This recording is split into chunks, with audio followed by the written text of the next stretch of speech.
সিংহ রাশির নবমে কিন্তু বৃহস্পতি তার কিন্তু অবস্থান করছে, যার কারণে তার কর্মজীবনে, ব্যবসা জীবনে দারুণ উন্নতি ও পদোন্নতির যোগ কিন্তু আছে।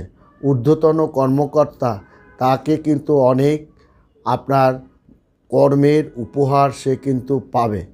সিংহ রাশির জাতক ও জাতিকাগণের এই 2025 সালের প্রথম থেকে লক্ষণীয় নানা দিক থেকে তার অনেক ধরনের সুযোগ সুবিধা পেতে সে চলছে।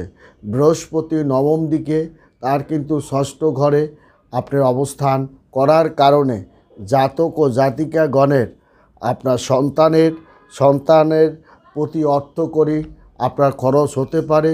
সিংহ রাশির আকস্মিক একটা অর্থ কষ্ট আপনার কিন্তু আপনার দরকার